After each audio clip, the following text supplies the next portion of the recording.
Hello, everyone, and welcome to this month's Northwest ATTC webinar. I'm Jennifer Verbeck, and I'm your host for today. We're excited to have Mat Roosa presenting for us today on Find, Hire, and Keep, applying NIATx process improvement tools and principles to create staffing solutions. And this is part of a three-part series that we've offered over the summer. So if you've missed the other two sessions that we've offered previously, they'll be available on our website. A couple of quick housekeeping things. First, if you have any questions for our presenter, please type them into the chat box at any time and we'll try to answer as many as we can throughout the presentation. And if we have any others, we'll leave those for the end. You'll also be getting an email at the end of today's webinar that has a link to the survey in it. Please take that survey. It helps us make sure we're bringing you the content you're most interested in. And that email will also have a link to download the slides from today and a link to our website where you'll be able to find a recording of the webinar. And that should be available later this afternoon. Additionally, we'll be sending everyone who attends this live webinar a certificate of attendance, and it takes us about a week to get those out. You don't need to do anything to get the certificate unless you're watching this in a group. In that case, please have someone in the group email us within a business day with the names and email addresses for everyone who wants the certificate. And you can see our email up on the slide. It's northwest@attcnetwork.org. And now on to our webinar. I'm pleased to introduce our speaker today, Mat Roosa, who provides consultant services, including training, coaching, technical assistance, and planning support to universities, research studies, government, and health and human service provider organizations. He focuses on quality improvement and implementation of evidence-based practices. And he may be familiar if you've taken some of our Northwest ATTC trainings before. He's done a lot of work with us. So thank you for joining us today, Mat. We appreciate your time. I'll turn it over to you. All right, thanks very much, Jen. It's good to partner with you, and also Meg, who's also on with us, partnering with both of you to deliver our content today. I'm happy to be with all of you. Jen did encourage you to share in the chat if you have questions. The way we're set up, I'm not seeing any of you, so I won't know your reactions or your interests unless we see some chat content. I always like to take questions as they come up. So I think maybe Jen, as well as Meg, can monitor that chat for me. I'll try and keep an eye on it as well. So if you have any reactions, questions, thoughts about the material as I'm sharing it, please share that. That'll help us to steer in the direction that we need to while we spend this hour together. So please do feel free to share as we go any thoughts you have. I will also try to reserve some time at the end of the hour so that we can do a little bit of a deeper dive on any questions or concerns that you might have. Also be mindful to keep an eye on the chat because we are also going to share with you, I think Jen's going to share some information about a learning collaborative that Northwest ATTC is going to be providing. There's an opportunity to apply to be a participant in that learning collaborative if you are in one of the 4 states of their region, which include Idaho, Oregon, Alaska, and Washington. So if you are in one of those states and you're interested in this material and would like to consider an opportunity to be part of a learning collaborative to dig into this stuff and do some projects related to some of these staffing issues we're going to be exploring today, then please do check that information out. There you see it in the chat, and we can certainly pursue that with you. If you make an application, we'd love to have you be part of that process with us. All right, so with that in mind, we'll go ahead and move us forward with our material. You'll see the tribal land acknowledgement content here today. As always, being mindful of the history of the territory of the Region 10 in Alaska, Idaho, Oregon, and Washington. And there's also a link to the acknowledgement as well you can see in the chat. So quick little summary, as you heard in the introduction, the kinds of work I do, this is the content territory that I spend most of my time in. A lot of organizational development, change management, mostly all in health and human service environments, a lot of quality and process improvement work across a number of different sectors. And a lot of my work is with TTCs in different regions. And I have, as Jen said, had the opportunity to work in partnership with Northwest ATTC on a number of occasions before with different trainings and presentations and activities. So it's always good to partner. So one of the main drivers for me with this content and with these issues is having spent a good amount of time working with staff members in organizations who are struggling, who are stressed, who are challenged, who are struggling, of course, with limited staffing, with struggling to find folks to fill positions or find folks with the required skills or credentials to fill positions. Burnout, and we'll talk a little bit about some of these issues, is endemic in a lot of our environments as related to some of those stressors and challenges. And we lose people. We lose people to the field. You lose people from your organization. Oftentimes they end up in places like retail stores, particularly in entry-level positions where they might be making the equivalent amount of money and they feel more comfortable and less stressed in those environments. And it's a loss that frustrates me, and I know it frustrates you. We have people who we lose to your organization, which makes it more challenging for you to deliver the important services you deliver. And from a broader perspective, we lose them to the field, which further deteriorates our broader ability to do the important work that we do. And there's a lot of factors involved in why that stuff happens. We're going to spend a little bit of time today talking about some specifics related to that sequence of trying to recruit, hire, retain, and promote people so as to try to have a healthier workforce and be able to retain that healthier workforce going forward. So this simple idea of find, hire, and keep, if we were a little more specific with that idea, we might break it out into these 4 categories. We recruit people, we then hire people, we try to retain them, and if we're doing really well, we retain them and we have the ability to promote them as they grow with us within the organization. So I'd like to start by getting a little bit of feedback from you all with this, with a poll. So if we could pull up the first poll, that would be great. And we'll ask you to respond to give me a little bit of a sense of where you're at.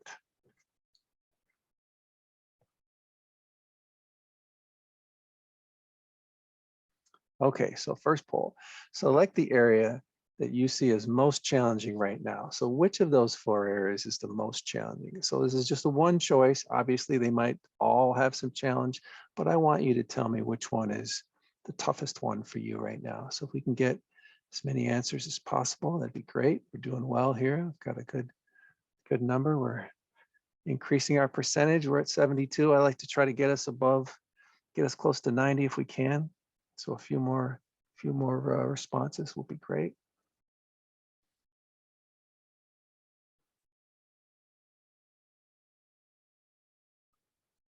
All right, looks like we're kind of wrapping up with our responding. Okay, so let's take a look at our results. So,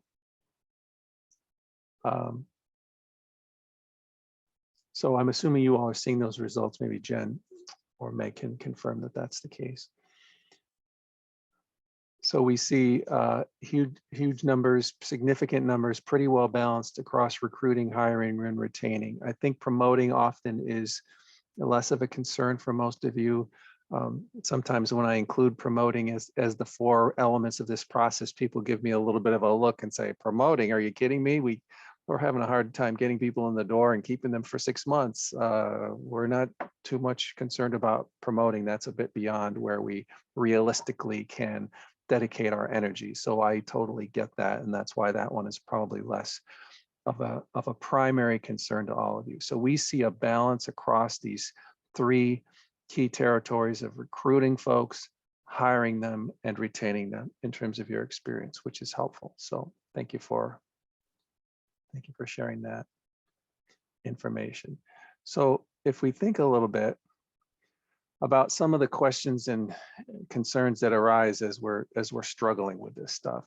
So starting with where are the strong candidates? Where can we find people? We're struggling to get a hold of the right folks. We're looking in different places, but we're struggling to get the volume of candidates, the number of applicants, the number of resumes coming in is just not what we need it to be or want it to be. So we ask this big question, why aren't they applying? What's going on? Why is it that, are people not aware? Are they not interested? Is it the pay? Is it the, what's getting in the way of people making an application? And then if we get an application and we interview people, do people accept the positions when they're offered? They might say they're not interested. And why won't they work for us? What's going on there? What's happening? And then thinking about who we can promote, as I said previously, that seems to be of less a primary concern for you all. But certainly it remains a concern as it relates to developing leadership. How do we, do we have a chance to internally develop folks' skill sets so that they can take on additional responsibilities and duties with us? And then not staying, how come folks are not staying? So it's very difficult for us to be able to promote folks if they're not staying. And then finally, how are we going to get the job done given all of these concerns, right? Given all of these challenges. So I have another poll related to these questions as another way to kind of get a quick snapshot of your perspectives. So if we could go ahead and launch that poll, that would be great.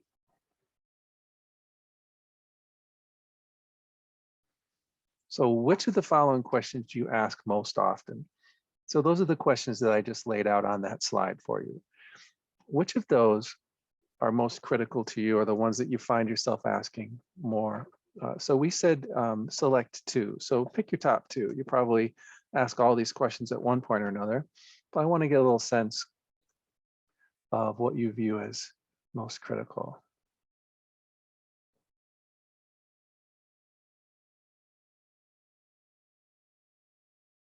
Good, we're doing good. We keep getting, we're up to 65%, so let's keep going, get a few more.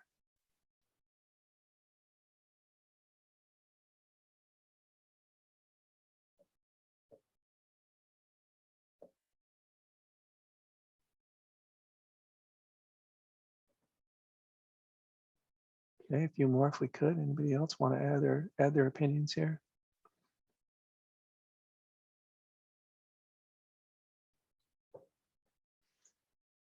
All right, so let's see what we've got here for responses to this one. All right, so we have the number one, well, tie for the number one vote getter, both the strong candidates, where are the strong candidates and why don't they apply? Where are the people and why can't we get more folks to apply? And then in a second category, why don't they stay? So this following of this sequence that we've talked about, so recruitment, finding those people, getting them to make application, or encouraging them or supporting them in making application, and then getting them to stay. So all three pretty critical, the first two being the biggest concern, just finding those applicants and engaging them on the front end. So, all right, thank you all for sharing that. I appreciate your opinions. That'll help us in terms of recognizing, of course, that these sort of this broad sequence or spectrum of challenges they're all interconnected, and so you're experiencing all of those parts. All right, so we know this wheel, right? You're all on this wheel. If we start at the top and go clockwise, you have a small number of applicants. It's hard to find the people who fit, and in the meantime, people may quit. Then you end up short-staffed, which creates tremendous stress and burnout for your existing staff, who you then sometimes lose. And so you end up going around this wheel. Most of the time, I think the judgment is let's just keep trying and let's do our best. What we want to focus on today is using certain tools, certain process improvement tools, notably this NIATx model, as a way to take a different orientation to this. Instead of just keep trying, we want to think about how to improve the process. We want to think about our hiring, our recruitment, our hiring and our retention as processes, and to use process improvement tools to address those processes. So what do we mean by that in terms of process improvement, right? So there's these things you're trying to get delivered or to get to happen within your organizational team. We want to be able to recruit, hire, retain, and promote people. You know, the acronym I use a lot these days is RHRP, to think about those 4 things: recruit, hire, retain, promote, right? So this is not just content that we need to deliver. There has to be a process to get these things to happen. Everything is a process, and that's what process improvement is all about. Some of you are probably relatively familiar with the idea of process improvement, sort of a subset of quality improvement. So we need to figure out what the tools are that will enable us to adjust the process so that we can get these things where they need to be, that we can make this delivery effective. So this is where we use this NIATx model. So I'm going to take a few seconds to just give you a quick overview. I'll catch up to this quick drawing slide here. We've got change projects. We come up with aims based upon a particular change project that we'd like to do. In this case, we're going to be talking about hiring, recruiting, retaining of staff as projects that we might implement. We use this NIATx model that includes 3 particular roles, which you see to the left. We have executive sponsors who sponsor the project and give the resources, kind of give a green light to a project. We use a change leader, who's someone who is responsible for facilitating the process of a team. And then we have some change team members who make up a team. This is a team-based approach to improvement within an organization. We use 4 simple tools, and you see those to the right, which include the walkthrough, the flow chart, the nominal group technique, and PDSA cycles. I'm going to go through all 4 of those and give you an introduction to them. Some of you are probably familiar with some or all of those tools. And we try to have this model be using existing resources. We don't want it to be burdensome. We want it to be data-driven, including a very clear measurement. For example, if you're trying to increase the number of appropriate applications, well, we can track numbers of applications or numbers of applications that have certain traits or characteristics, and we can look at that data as we make changes and adjustments. A simple example might be, how many applicants did we get for a job when we posted a certain way versus posting it a different way, or when we use different outreach strategies in the community to encourage more applications. Well, we'll monitor that number of applicants to determine which strategies are most effective, not just in a kind of casual way, but in a very data-driven way in which we manage a nice table that shows us this data and use it to steer our decisions as it relates to recruitment of staffing. And we work to always sustain whatever improvements we make. If you're curious to learn more about this NIATx model, one of the things you can go check out on YouTube is a simple little 2.5-minute video called NIATx on a Napkin. So go to YouTube sometime and check out NIATx on a Napkin. Really quick tour of this exact content that I'm just sharing with you here. The other thing that you can do is go to the website. Go to the website. And NIATx.net is the website, and it's a really good resource filled with information which will drill deeply into all of the ideas that I'm introducing to you today.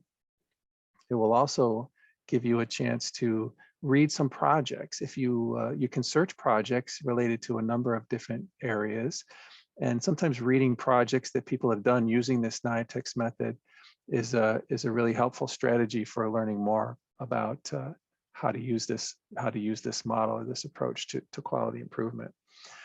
This model is based in manufacturing and engineering. Where NIATx got started was at the engineering school at the University of Wisconsin-Madison. And so its roots are in process engineering. Think about things like manufacturing, where there is an assembly line, and if you make adjustments to the flow of the assembly line process, it becomes more efficient, it becomes less stressful for the workers, it reduces the numbers of injuries, it reduces the number of errors, or increases the quality of the product, all of these different kinds of metrics based upon improvements to a process. So we can do the same thing in all sorts of healthcare delivery processes, in terms of how you do your intake in a service environment, in terms of how you manage the client services that you deliver. And we can also apply it to the hiring process. We can apply it to how we recruit. What's our process for recruiting? What's our process for interviewing and hiring? What's our process for trying to maintain a healthy wellness of staff to improve our retention, et cetera. So this model's got some nice deep roots in the field and in the community of substance use providers and systems, because that's where it started. And so now we're starting to dedicate some energies with this model through this project and through other projects to the hiring struggle and challenge that you all are experiencing currently. So there are 5 key principles related to NIATx that I want to share with you. And these principles come from the initial research that the initial developers of NIATx came up with based upon some analysis of a wide array of organizations, like 600 and some organizations. They came up with 80 factors that seem to be the most influential among those organizations who are good at doing change. And so they sorted and came up with the top 5. And those top 5 became the 5 NIATx principles. And this is the first of those 5. Understand and involve the customer. So when we think about hiring, when we think about recruiting, retaining, hiring folks, we clearly need to be customer focused in that process. When we're considering how to best recruit staff, potential staff, clearly the best way to do that is to be thinking about what those individuals experience related to the recruitment effort. We need to think about that customer and how to appeal to them. It's a marketing process in large part. We're marketing this organization to a potential workforce. And do we have an opportunity to hear what their experiences are, to listen to them, to understand what it is that they need and want, what it is that they value when they're considering working for us or considering staying with us when they've been hired? So number 1 is understanding and involving the customer. So the second of these core concepts is fix key problems that keep the CEO awake at night. I think we're definitely nailing this one as it relates to workforce, because we know that you as leaders in your organizations and any other leaders who you know and work with are struggling and being kept awake at night as a result of these hiring challenges. That's important because we try to always encourage with this model changes that are well aligned with the administrative concerns, administrative priorities within an organization. That's how they get the support that they need. That's how they get the resources that they need in order to be effective. In fact, a lot of times I talk to organizations and people will say to me, well, I'm the supervisor of the program and I really want to do this kind of a change to try to get more people to apply for these positions, but my executive director wants to do something else. And I usually, even though I may say, I think your project is a really great idea, but it just won't have legs if it doesn't have the support of that executive sponsor. We need that support. Otherwise, you'll be doing this and your executive director might be saying, well, that's fine to do that, but don't let it get in the way of these 17 other things that I think are important. And if that's the case, it's not likely to be successful. It's not likely to have enough support. So we want to make sure that that executive sponsor is there and supportive of the project. So it needs to be well aligned with those key urgent priorities. So that's that second principle. The third one is picking a powerful change leader. I had mentioned those roles a little bit ago, those roles about that we use with this model. I said the executive sponsor and the change leader and the change team.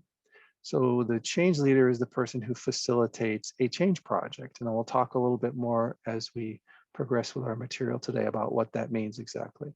So this is someone who is the facilitator of the process, kind of leads the team in the development and implementation of a change project to try to make the improvement. So we say powerful change leader, that doesn't necessarily mean formal power as in an administrative role.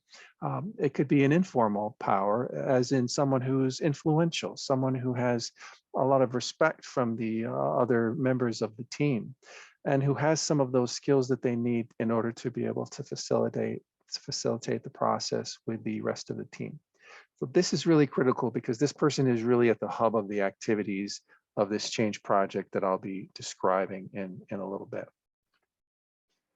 And the fourth out of these 5 principles is getting ideas from outside the organization or field. One of the things we did in the early stages of NIATx, and it's been around for about 20 years now, close to 20 years, is we had conferences and meetings where we engaged leaders from a wide range of fields and organizations.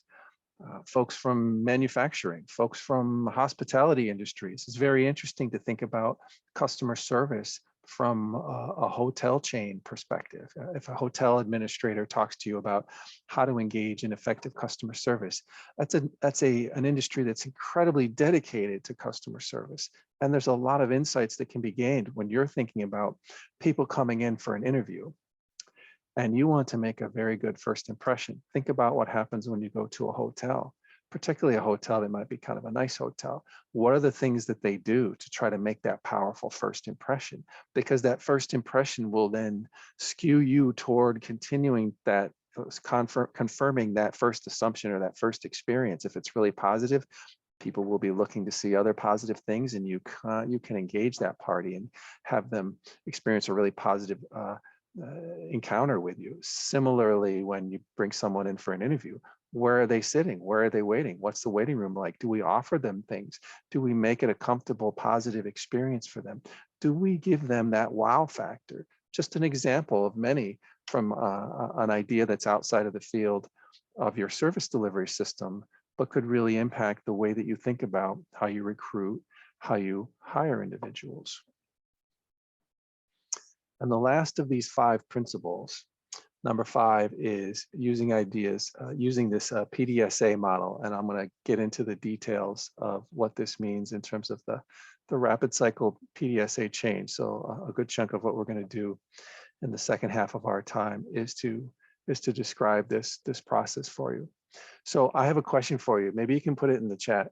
Tell me, which of these things that I've just mentioned do you think is the most powerful? I'll just reiterate them to you. Understanding the customer, fixing key problems that administrators have, keeps the CEO awake at night, powerful change leader, ideas from outside the field, or using rapid cycle change. Which one of those do you think is, according to the research that founded NIATx, is the most powerful? Just put it in the chat if you have an idea which one you think might be the most influential, remembering that these are the 5 top of the pile most influential items, because there were 80 factors that were analyzed in this research. All right, let's see what we're getting. So we're getting some folks saying 4, which is ideas from outside, all of them, PDSA, which is the last one, fixing key problems, administrator key problems, all of them, potential hire, customer, understanding the customer, powerful change leader, a couple of more folks saying 2, which is the problems to keep the CEO awake at night, ideas from outside. Okay, so a smattering, which is typically what I get when I ask this question. Actually, the number 1, if we look at the most influential elements, the number 1 item was the first one that I shared with you, which was understanding and involving the customer. That seems to, according to that research, have the biggest impact. Organizations that understand and involve the customer are the most likely to be successful in implementing positive change. So we need to think about that as it relates to hiring, recruiting, hiring, retaining staff. How are we effectively understanding and involving the customer of those processes? There's a customer of a recruitment process, those folks who we are trying to recruit. Do we understand them? Do we involve them? There are those folks that are coming in, submitting an application to us, coming in for an interview, having their application be reviewed as part of the sort for who might get an interview. Do we understand those people and involve those folks in the process? Do we have representatives who can tell us about what the folks who we're trying to recruit might be thinking or feeling related to that process? Most of the time, the answer to that question is no. Most of us don't spend enough time understanding what that customer experience is like. So we'll talk about some specific tools that can help you with that process.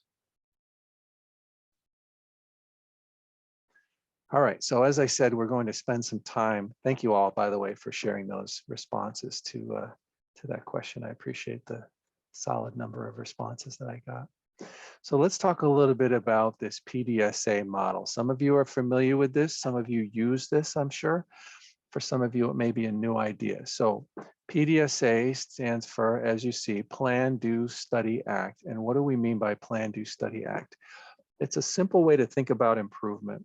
In the traditional model of improvement, we used to come up with a new idea and we'd go do it for a year. And then if it didn't work after a year, we'd find out, oops, we did it for a year and it didn't work. That wasn't very efficient. So process improvement based on those models that I was talking about that really emerged after World War II. There were many of the drivers of manufacturing in the 50s and 60s, particularly the rise of Japanese manufacturing industry, companies like Toyota that you've heard a lot about using these models. You've also seen them in different versions like Lean or Six Sigma kinds of approaches, which all have some of these same core principles. We do a rapid cycle because we want to quickly do an experiment to determine if some change will result in an improvement. So we plan a specific change, plan a specific experiment. We start at the top right and we go clockwise on this loop. So we plan that change and we come up with the details of how we're going to do it. Then we do it, we implement it, we keep an eye on what's happening, and then we study the results. What does the data tell us? What have we learned? Do we have any feedback from the participants that helps to inform what we've learned from the data? And then in the final section, we act, and there are 3 possible actions. If the change project did not result in the desired goal, we might abandon it because it just didn't seem to have a positive impact. We had a hypothesis which was proven not to be the case or not to be true based upon our hypothesis was not accurate for some reason. So we might abandon that change and do something different. We might adapt it, which means that we adjust it. And I'll tell you a little bit more about what that means in the next slide. Or we might adopt it because it worked wonderfully. So we'll make this our standard operating procedure going forward. So the idea here is we're doing simple, discrete changes. We're isolating one particular variable, just like basic scientific method from high school, if you recall. You don't add 2 variables into the mix. You add one at a time so that you can test it. If you're trying to adjust a recipe and you adjust 2 ingredients at the same time and say, oh, this is definitely better. Is it better because of ingredient 1 or ingredient 2 or both? I don't know because I added them both at once. What I really should do is add ingredient 1 to a PDSA, add ingredient 2 to a PDSA. So as it relates to the hiring of individuals, what if I do one change to the way we're recruiting, see how that works? And then I might add a second variable to the way we're recruiting, see how that works in terms of numbers of applicants for a position. And these are the ways we get really good, clear data using simple, short, brief strategies in this PDSA model. So here's what that looks like in terms of a graph. We always like to graph the results. One of the things that lets me know that a change team is doing well is when they're looking at data, when they are graphing it and sharing it with each other, maybe putting it up on the wall as they're trying to achieve a particular result. So the first thing that they do is they come up with a baseline. I'll stick with the example of number of applicants for a position. Let's say the last 3 times we've run the listing, the posting for a particular job, we've had 17 applicants, and then we had 12 applicants, and then we had 9 applicants. Okay, so we have a baseline number which tells us what our current standard is in terms of the baseline for applicants. Now we're going to do something different than we did those last times. So, but we first establish our baseline of the number of applicants. Then we come up with a goal. Well, we've had on average, let's say 15 applicants, and we'd like to double that to 30. I'm just making up these numbers, of course. We'd like to double the number of applicants that we get. I don't know, some of you might be saying 30, geez, we're lucky if we get 4 for some of our positions. So I appreciate that is challenging in terms of the volume factor. So whatever it is from the baseline, we're going to seek a certain percentage increase and we establish a goal, right? So we like to have this be a stretch goal. We're going to try and have it be seems like it's doable, but it might not be doable. Half the team thinks we can get there, half the team thinks we can't get there. That's probably a good stretch goal for the team. So after we do that, we implement our new strategy. Let's say for recruiting people, we're going to have folks, we're going to use a different model for the application. We're going to use maybe a different way of listing the application, or maybe we're going to do a different kind of outreach to the community that we've never done before. We're going to do our same typical listing, but we're going to go out into the community and try to post some signs in some places where we know there's a lot of folks who might be people who could be possible candidates for this position. So we're going to add this additional feature to see if it results in more applicants. So we do that. We start that change of posting that information out in the community. And then we find over the next 4 weeks of that cycle that it does increase the number of applicants somewhat. We have an increase, which is great. Okay, so this is where we get to that question. Remember when I said abandon, adapt, adopt, right? So we have an upward trend, but we did not get to our goal. So, what do we want to do here? I'm going to say we don't want to abandon it. It was helpful. We don't want to adopt it because it didn't quite get where we needed it to get. I think we're in the adapt category, that center category. So we're going to do an additional variable, right? Remember my 2 ingredients in the recipe idea? We put 1 ingredient in. Well, now we're going to put another ingredient in. This is where we get into multi-cycle change. We're going to do another cycle, a second change on the same aim of increasing the number of applicants. So in this case, we're going to, let's say, in addition to our outreach to those particular places, we're going to add some sort of an incentive kind of a program, some way of kind of giving people an incentive. If they make an application and we interview them, we'll sort of give them some kind of a positive experience of some kind if they're able to, if they make it into the interview phase. Some way of getting attention, an incentive, or some sort of a appreciation for folks, similar to what we see in car dealerships when they say, if you do a test drive, we will, give you something, right? So we're going to do something like that as a way of encouraging more people to come and talk to us. So let's say we did something like that, found a way to manage that, and we see that that was very successful. That upped our numbers pretty dramatically. So in this case, we have achieved a level that's at the goal. So we've been successful. So then what we want to do is figure out how we will sustain that, right? As I talked to you at the beginning with this model, we're always worried about sustainability. Too often we see improvements that are very successful, but then the organization does not develop a strong sustainability plan. They don't develop a clear policy and procedure to maintain that new practice. It's very easy to fall back into your old style, old model. For example, I could see an organization saying, okay, this is great that we got more applicants with these incentives, but these incentives cost money, so I don't think we should keep doing them. Well, okay, we're going to save a few bucks, but now we're going to go back to our old level of applicants, or probably barely above our original baseline level, according to the data, right? This is all data-driven decision-making, not hunches and guesses.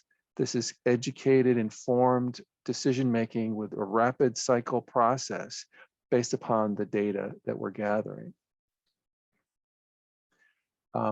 And if you have any questions about that model or about what I've described, please feel free to put those in the chat. We'll keep an eye out for those. And I'll save a few minutes at the end, but if you have them as we're going, please feel free to share them with us. So what do we mean? A little more detail on these course ideas for this Plan, Do, Study, Act. So we're making a plan. So what's our goal? This aim statement has a lot in it. You see that little aim statement. We improve A from B to C by date D. So we improve A, whatever our metric is we're trying to change. B would be our baseline. So from B to C, C is going to be that goal. And D, rapid cycle, is going to be our time frame. We want to do this quickly. So that A, B, C, D is pretty valuable information. I always work with people to come up with a strong aim statement, because once you've done that, you've done a pretty good bit of work. So these are some of the core questions that might come up as a result of that process. How are you going to measure? What questions are you trying to answer here? What are you testing? What are you trying to test here? How are you going to collect this data based upon this effort to make this improvement? So then the do phase, what are you learning as you go? So this is about observing the process as you're doing it. Is there anything that's surprising? Like, we seem to be getting more applicants, but we're getting applicants that are maybe not the best applicants for the position. Okay, so we succeeded in getting a higher volume, but we didn't quite get the numbers that were the numbers in certain categories that we were hoping for. Maybe we're trying to increase the diversity of our workforce. And when we then work on interviewing, we find that we didn't seem to have achieved that number in the way that we wanted to. We did have more volume, but the diversity factor really wasn't there for us. So this is kind of monitoring it as we go to see how we're doing. Then we get to the study. What does the data tell us? This is always a data-driven process, right? We want to keep an eye on what we've learned based upon the project from a data-driven perspective. I always say, primarily, we want that quantitative data, that number data, and then secondarily, we want the qualitative data, more subjective impressions of the people. Remember back to that primary first principle, the number one principle, which is knowing and understanding that customer. What's it like for people who are involved in this? Can we survey them? Can we ask them some questions? That's a really good secondary data source for us as we're trying to do process improvement. And then finally, in the act phase, what did we learn from the study? That gets us to those three questions. Do we adopt this? Do we adapt it? Do we abandon it based upon what we've learned? And yes, I think we will certainly make these slides available for you. So I do see that question, so we can certainly do that. So I mentioned earlier that there are some tools, so I'm going to give you a quick look at the core tools that represent this model. And you see them in the ascending staircase here. So I'll just take them on one at a time. The walkthrough is a tool that we use, maybe you've heard of this, where we have people do role plays of a particular process, like have one of your staff members fill out your application. Go read the listing, the posting, complete the application process. What was it like? That's a walkthrough. Have one of your staff members do an interview with the team who's interviewing for a particular position. Have them gauge their experience. Write down notes about how it felt as they were doing it. What was the experience like? What kind of lessons did they learn from having done it? Most of us have never gone through the experiences.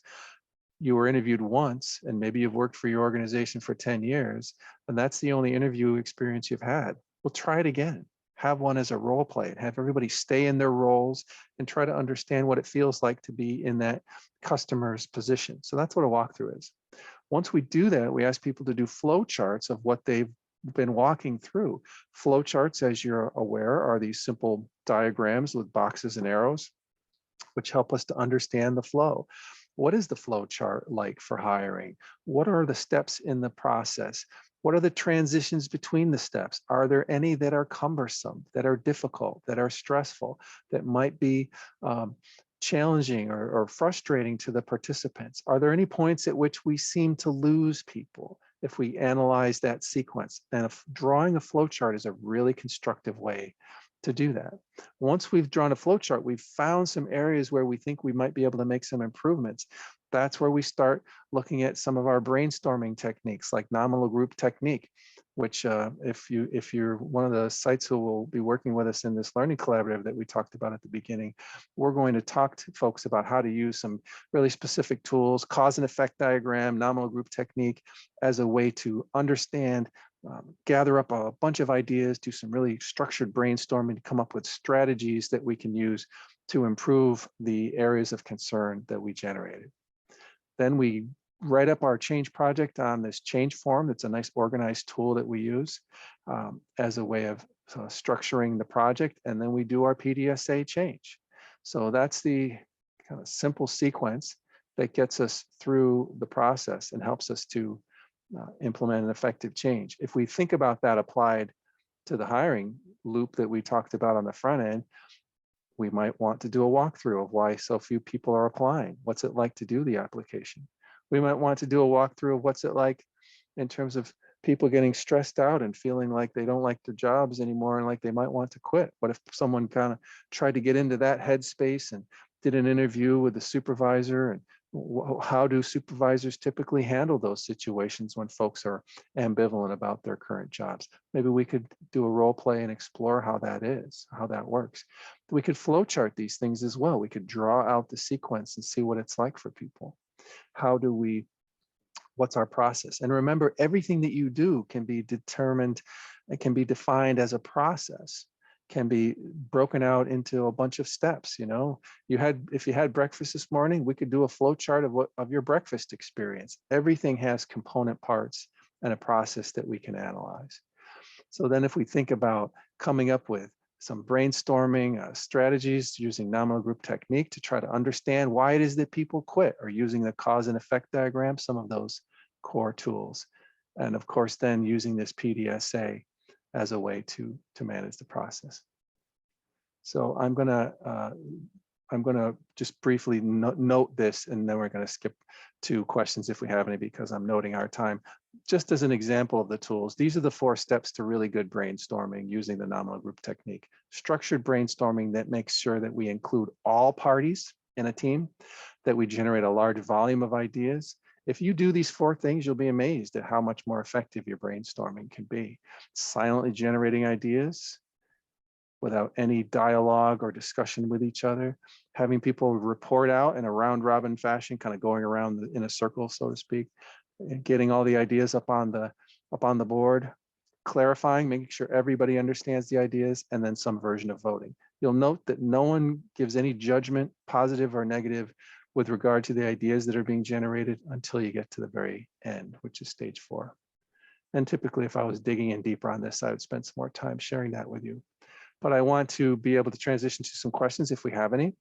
So thinking about using these tools across this continuum of recruiting, hiring, retaining, and promoting, and thinking about how you can build your teams as well using these tools. These tools are very effective at helping to help teams to come together and to work more effectively with each other.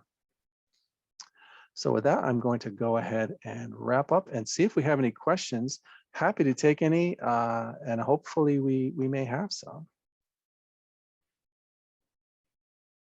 I also know we want to save a couple of minutes on the end for Jen, who has some content that she also needs to share with us at the end of the hour. So what do you all think about these questions or these ideas that I've been describing to you, this process improvement model as a potential, as a toolbox for improving across this hiring continuum? What are you thinking? Do these kind of, is there anything in particular that you think would ring for you, might be a tool for you? When is a good time to pulse check a candidate employee to measure for burnout, risk of quitting? That's a really good question. And it's a question to everybody. And so I would encourage others to weigh in on this one. My encouragement is to try to be proactive and to think about proactive preventive measures in terms of wellness and well-being within the workplace. So that we sort of like the preventive, how do we, rather than let's get that thermometer out when we think someone has a fever, what can we do that's preventive of that fever? And so maybe it's an ongoing process of engaging folks with certain activities that allow them to express any stressors that they're experiencing, and to try to avoid the shame and stigma attached to many of those experiences. I think we're doing better because we have a higher awareness of burnout now than we used to. And so it's less shame-based when people are able to comfortably share that they're struggling. So that would be my first response. Some others might have responses as well. What else? What questions did you have about any of those tools or that PDSA sequence that I was sharing with you? Curious about the people included in the executive sponsor. Who is one? How do we find one, et cetera? So the executive sponsor doesn't need to be your CEO. It doesn't need to be your executive director. It needs to be someone with senior managerial power or influence. They need to be someone who can control resources. It's kind of like, if we want this plane to take off, we have to have someone who keeps the runway clear for us. We have to have someone who puts gas in the plane. who maybe gives us some time, who says to the team, for example, I know you all have productivity requirements in your work. Well, this is going to take 2 hours a week to work on this change team. So I'm going to give you 2 hours of productivity reduction in your typical hours and count these hours toward that standard. That would be an example of really good executive sponsorship as a way of promoting the team's activity. Could I pop back to the nominal group technique? Yes, absolutely. We can do that. I think I can do that. Yep. So there is the nominal group technique, those four roles. If you go to the www.niatex.net website, you will see some really clear focus tools about this. If it is difficult or impossible not to introduce multiple variables, could you control for those in your analysis like we can in research? Absolutely, you can control, and there is some controlling that will have to happen anyway. There are some extraneous variables that are always in the mix. You know, simple versions are, gee, we tried to recruit during a certain season and that was our baseline, and then we tried to recruit a month later. Well, was there a holiday involved? You know, there's always variables that are going to be playing with your data. So to some degree, you can try to do that. The idea here is to try to just change one thing at a time. Many folks will get excited and they'll have 3 or 4 ideas and try to bundle them all together. It just makes it really difficult to determine what was the most impactful element or how the various elements are impactful. The big problem with doing a change project and doing 4 things bundled together is that only one of them may have actually increased the number of applicants for your position, and you did 4. And now you think that all 4 work. They don't, only one works. And now you're going to be wasting your time doing the other 3 because you have a false impression based upon having bundled them all together. If we do this rapidly, then we can quickly run our way through the various elements, those 4 elements, and kind of check one each time we do a new posting, a new listing for a job, for example. And then we can isolate those variables and have a lot better information about what works and what doesn't work. So my encouragement is to try to stay disciplined. There are some things that naturally sometimes bundle together, but generally to try to keep things separate and discrete. So I appreciate that Jen also put up the link for you if you're interested in joining us. If you are in one of the member states, Northwest, ATTC, Idaho, Oregon, Alaska, and Washington, you can certainly consider joining. So we did have one question. I'm gonna let Jennifer or Meg handle that response. Can I join even though I'm not in the service region? So I'll let one of you weigh in on that. Maybe when you're sharing your thoughts at the end, Jen, you can do that. Yeah, unfortunately, we are limiting it to our service region for now, but there are other ATTCs that are regional, and I'm not sure which state you're in, but if you go to attcnetwork.org, you can search which ATTC services your region, and they may be offering similar services or training opportunities. Thanks for that, Jen. Yeah. Great. So thank you, Marnie, talking about think of several variables to try to see if we can increase the number of applicants. Great. So using that example, I tended to focus a bit on that example, recognizing that there could be adjustments to your hiring process. You could change the way you interview. You could change some of your wellness activities, some of your staff engagement activities to try to increase retention. Retention is a little bit more challenging to measure in a short term, obviously, because that's a longer term proposition. I think the rapid cycle model is most applicable at the recruitment and hiring stages of the process. I put this slide up because I wanted to see if anybody had any questions about any of these elements. I went over these very quickly. You can see more information about most of these tools on that NIATx website if you're curious. And I'm always happy to talk with folks and to share information and ideas with you. So I'll also put my email in the chat. Any questions about any of these?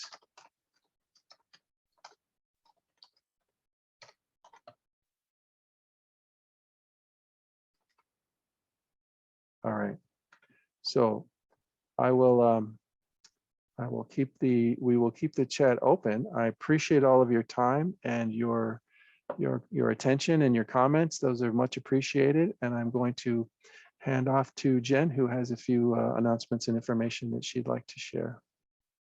Thank you, Matt. Really appreciate your time today and the great content. As Matt mentioned, we will be sending out an email later today. It'll have the slides, recording of the webinar, and also a survey that kind of lets us know, the content that you want to see for our future webinars and how this one went. So if you could fill that out, we would really appreciate it. Be sure to join us on October 19th for our next webinar, and that title is still to be determined, but we should have some more information on our website next week. And yeah, we really appreciate your time today. It looks like we did get another question, so we still have some time. Do you want to address that one, Matt? Yes, I will. Let's see, what is that question? Looks like somebody might know you. Oh, yes, yes. The answer is yes. I just actually responded to Laura. Yes, that is me. I'm coming to you from Syracuse, New York, which is where I live. Yes, and that is I did formerly work for the county here. Yes. Great. And if we don't have any other questions, we'll go ahead and close out for the day. I really appreciate our participants and Meg for handling our tech, Matt for the great content, and please join us next month. Great. Thank you, Meg. Thank you, Jen. Appreciate it. And thank you all for participating. And hopefully this has been helpful. And I look forward to chatting with you further if you'd like to talk more about this model or anything related to what we talked about today. Thank you, everyone.